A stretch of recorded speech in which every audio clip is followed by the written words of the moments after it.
अच्छा शिखर भाई, आपने देखा होगा जिस तरीके से लगातार योगी आदित्यनाथ पर सवाल उठ रहे हैं, लोगों के मन में यह है कि योगी आदित्यनाथ अब की बार वापसी नहीं कर रहे। लेकिन एबीपी न्यूज का एक सर्वे अभी आया है जिसमें 284 से 294 सीट योगी आदित्यनाथ की आ रही है। आप बरेली के रहने वाले हैं, मुझे एक बात बताइए, बरेली में किस तरीके का माहौल है?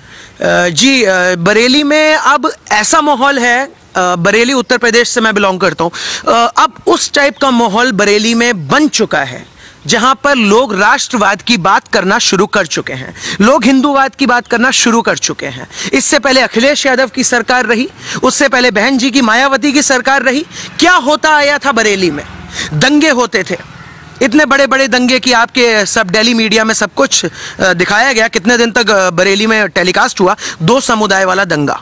लेकिन जब से योगी आदित्यनाथ जी की सरकार सत्ता आई है, सबसे बड़ी चीज है कि हिंदुत्व को बढ़ावा मिला है। जो हिंदुत्व कहीं ना कहीं सोया हुआ था, अरे ऐसे ऐसे घर थे लोगों के कि सामने उनका घर है, उनके घरों के सामने गाय काट दी जाती थी, सरकार के पास जाते थे, कोई सुनवाई नहीं थी। अखिलेश यादव की सरकार में, समाजवादी पार्टी की सरकार में कोई सुनवाई नहीं होती थी हिंदुओं की। लेकिन यहां पे योगी जी की सरकार में सुनवाई होना शुरू हुई। ऑफिसर्स सतर्क हुए, सिस्टम सतर्क हुआ, सिस्टम अपनी स्पीड से चलने लगा, सारी वो चीजें चालू हो गई, वो दौर एक तरीके से शुरू हो गया। अब दौर की हम लोग क्या बात करेंगे? श्री राम मंदिर का मुद्दा ले लीजिए। हमारे पूर्वजों का इतना पुराना सपना, श्री राम मंदिर का निर्माण, जो कि हमारे पता नहीं कितनी पीढ़ियां आई और वो सपना ही देखते देखते ही सब स्वर्ग सधार गए। तो कहने का मतलब ये है कि श्री राम मंदिर में जितना अहम योगदान मोदी जी का है, उससे कम मैं योगी आदित्यनाथ जी का योगदान नहीं समझता हूं। अच्छा, विकास की बात की जाए, कुछ विकास भी हुआ है या बस केवल राम मंदिर के नाम पर अब की बार फिर वोट मांगा जाएगा? आप ये बात कह ही नहीं सकते हो, कोई मनुष्य ये बात नहीं कह सकता है कि विकास नहीं हुआ है। आप हमारे बरेली आइए, वहां पे जो महापौर है उमेश गौतम जी, बीजेपी से चुनकर आते हैं। कोई मुख्यमंत्री इतना दौरा बरेली में इससे पहले नहीं किए हैं जितना योगी आदित्यनाथ जी ने किया है। हमारे यहाँ एक सैटेलाइट बस अड्डा है, वहां पे घंटों का जाम लगता था। चौपला पुल है, घंटों का जाम लगता था। ये शहदाना पुल, घंटों का जाम लगता था। हर जगह फ्लाईओवर बनवाए गए। आप विकास की बात करते हैं? बरेली जैसे शहर को, जहां पे बिजली नहीं आती थी, बिजली की इतनी किल्लत रहती थी, गर्मियों में पसीना एकदम पसीने पसीना हो जाते थे, लेकिन लाइट का सवाल नहीं, मतलब लाइट आने का सवाल नहीं था। जनरेटर लगे हुए थे लोगों के यहाँ, लोगों के जनरेटर चलते रहते थे। आज की डेट में वो समय है श्री योगी आदित्यनाथ जी की मदद से कि लोगों के यहाँ इन्वर्टर भी शायद ही आपको दिखे। बरेली कितना बैकवर्ड, कितना पिछड़ा उसमें वर्ग में गिनते थे लोग। बस एक ही चीज से याद रहता था, बरेली का झुमका। आज के समय में हमारे पास एयरपोर्ट है, जो एयरपोर्ट श्री योगी आदित्यनाथ जी की मेहरबानी से एवं नितिन गडकरी जी की कृपा से वो एयरपोर्ट चालू हो चुका है। मैं खुद अगर आज आपके साथ में इंटरव्यू कर रहा हूं तो मैं फ्लाइट से आया हूं बरेली से दिल्ली, दिल्ली से बरेली, बरेली से लखनऊ, फ्लाइट्स अवेलेबल हैं। इससे ज्यादा आप किस विकास की, मतलब क्या इंसान विकास चाह सकता है? देखिए, अगर यूपी के विकास की हम लोग बात करते हैं तो बहुत ही ईजी तरीके से मैं समझाता हूं। हमारा जो उत्तर प्रदेश है, वहां पे 24 करोड़ के ऊपर की जनसंख्या है, उसके बावजूद कोविड केसेस इतने कम आए। क्यों? क्योंकि योगी जी ने दिन रात एक किया है मेहनत कर करके। उनको खुद वो कोरोना पॉजिटिव हो गए थे, उसके बावजूद वो ऑनलाइन मीटिंग्स करते रहे, वो काम करते रहे और हर जगह जा जाके उन्होंने दौरा किया और एक रिकॉर्ड भी बनाया है। कुछ ही दिन पहले मैंने न्यूज में देखा है कि 6000 किलोमीटर पूरा राउंड ट्रिप करा है यूपी के अंदर, गांव गांव जाके वहां का हाल समझा है। यूपी को क्या नहीं मिला? दिल्ली मेरठ एक्सप्रेसवे जो एकदम खुदा हुआ रोड रहता था, आज हमारे पास वो है। पिलखुआ वाला ब्रिज जो बरेली से दिल्ली के लिए रोड आता है, जहां पे 1.5 घंटा 2 घंटा एम्बुलेंस फंसती थी, पेशेंट्स को दिक्कत होती थी, आज हमको वो मिला है। गंगा एक्सप्रेसवे बात करेंगे, वाराणसी से प्रयागराज के लिए जो रोड जाती है, हमें इतने बड़े बड़े प्रोजेक्ट्स यूपी में मिले हैं। एम्स वाराणसी और एम्स गोरखपुर, हमें वो इतने एम्स जितने मोदी जी ने इशू कर दिए, इतने मैं अपने मित्रों को, अपने व्यूअर्स को बताना चाहता हूं कि ना कांग्रेस पार्टी ने किए हैं, ना ही श्री मनमोहन सिंह, श्री अटल बिहारी वाजपेयी, किसी ने इतने अस्पताल, इतने एम्स नहीं बनवाए जितने श्री नरेंद्र मोदी जी ने बनवाए हैं। और इसके साथ साथ मैं कहना चाहूँगा कि आज के दौर में, आज की डेट में मुझे ऐसा लगता है कि यूपी की जो पॉपुलेशन है उससे ज्यादा पाकिस्तान की पॉपुलेशन है, उससे कम पाकिस्तान की पॉपुलेशन है, यूपी की पॉपुलेशन पाकिस्तान की पॉपुलेशन से ज्यादा है। तो मैं आप लोगों को बताना चाहूंगा कि अगर कभी युद्ध भी हो गया ना, तो हमारे योगी जी तो ऐसे हैं, बस एक बार इशारा करने की देरी है, पूरा पाकिस्तान नस्ते-नाबूद कर देंगे। हम तो उनमें से हैं। इतनी जनसंख्या, खुद सोचिए, इतनी जनसंख्या होने के बाद भी इतने कम केसेस कैसे आए? अरे जरा सा दिल्ली है, इतने ज्यादा केसेस क्यों? पहले तो केजरीवाल फ्री पानी करेंगे, फ्री बिजली करेंगे, है, उसके बाद में जब वेतन देने में दिक्कत आएगी, तकलीफ आएगी, तो सरकार के सामने कहेंगे अरे मोदी सर गलती हो गई सर, फंड नहीं है सर, पेमेंट हमारे पास कुछ बचा नहीं है। जो एडवर्टाइजमेंट के पैसे बीजेपी यूपी में 10 करोड़ मुश्किल से 12 करोड़ जो खर्चा होता है एडवर्टाइजमेंट का, वो आप दिल्ली का रिकॉर्ड उठा के देखिए, 175 करोड़, 210 करोड़, 235 करोड़, ये एडवर्टाइजमेंट का खर्चा हो रहा है। अरे इतना ही पैसा अगर ऑक्सीजन प्लांट पे लगा दिया होता, इतना ही पैसा अगर मास्क बंटवाने में लगा दिया होता, तो आज शायद दिल्ली की जनता जो इतना परेशान है, मुझे नहीं लगता है कि इतना परेशान होती। अगर कानून व्यवस्था की बात की जाए अखिलेश की सरकार की और योगी आदित्यनाथ की, तो किस प्रकार देख रहे हैं दोनों? देखिए, ये एक तरीके से जमीन आसमान का अंतर देखता हूं मैं, क्योंकि जब श्री अखिलेश जी की सरकार थी तो कानून व्यवस्था बस नाम की थी। एक साधारण सा समाजवादी पार्टी का कार्यकर्ता एसएसपी, एसपी तक को गाली देकर चला जाता था। यह थी इनकी अखिलेश की, मुलायम जी की सरकार। मतलब एक कार्यकर्ता जब गाली दे रहा है, कोई भी काम करवाना होता था, इन लोगों के इलीगल काम होते थे, लैंड माफियास, दुनिया भर के इन लोगों के काम होते थे, खनन का काम होता था, कुछ नहीं करना होता था, बस नेताओं के द्वारा पुलिस स्टेशन फोन पहुंचता था या डीएम से डायरेक्ट बात करते थे। इन्होंने पुलिस को पुलिस समझा ही कहां, इन्होंने डीएम को, एक डीएम का एक पद होता है, डीएम को डीएम कहां समझा? इन्होंने तो हमेशा अपना कुत्ता समझा, अपना गुलाम समझा, अपना नौकर समझा। लेकिन श्री योगी आदित्यनाथ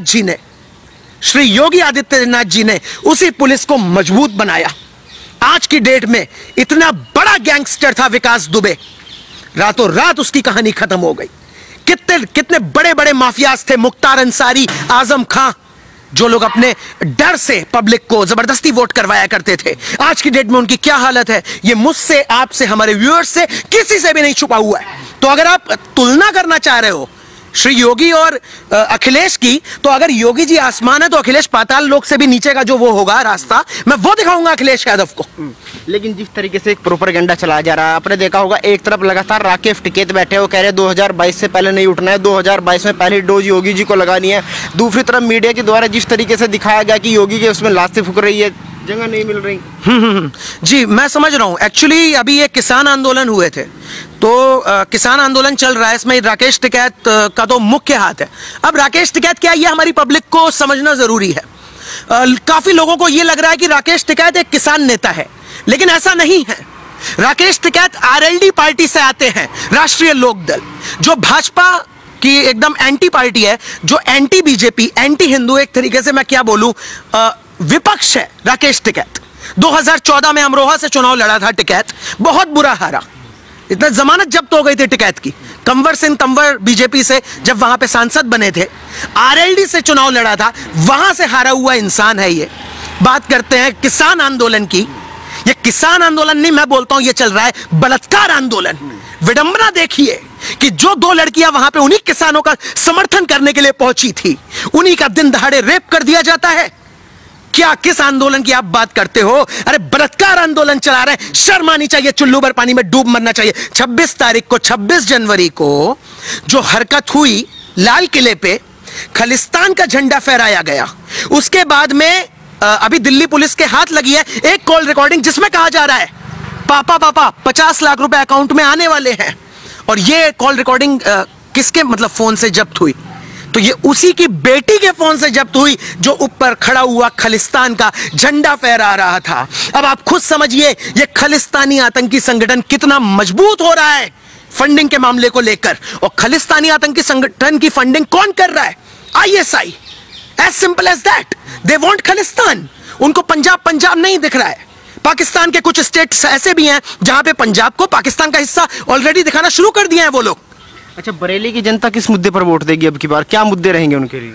देखिए, बरेली की जनता के लिए मैं सबसे बड़ी चीज ये बोलता हूं, मुद्दा सबसे बड़ा जो होता है वो होता है, देखिए बरेली की जनता की एक खासियत है, हमारे बरेली जो है वो नाथ नगरी कहलाई जाती है। वहां पे तपेश्वर नाथ, गोपेश्वर नाथ, पशुपति नाथ, ऐसे 9 शिव जी के मंदिर हैं। तो बरेली के जो लोग हैं उनमें एक श्रद्धा भाव आपको अलग ही दिखेगा। हो सकता है बरेली को अभी तक उतनी बड़ी कंपनीज नहीं मिल पाई हैं, लेकिन जिस हिसाब से व्यापार में बरेली आगे बढ़ रहा है, आप ये समझ लीजिए इतनी बड़ी बड़ी बरेली को फैक्ट्रीज मिल रही हैं, और ऑक्सीजन प्लांट योगी जी ने अभी जब पिछला दौरा योगी जी ने किया था, शायद 5 या 6 मई को योगी जी का दौरा था बरेली में, मैं मौजूद था वहां पे, तो ऑक्सीजन प्लांट के लिए काफी जगह उन्होंने इशू कराई है। बरेली के जनता में सीधे सीधे एक ही चीज चलती है, भाई साहब हमारा राम मंदिर बन गया, वी आर हैप्पी। हमारा हिंदुत्व मजबूत हो रहा है, वी आर हैप्पी। हम अखलाक का जो समर्थन करते हैं उनका सपोर्ट कभी नहीं करेंगे। वो बरेली शरीफ नहीं, नाथ नगरी बरेली है।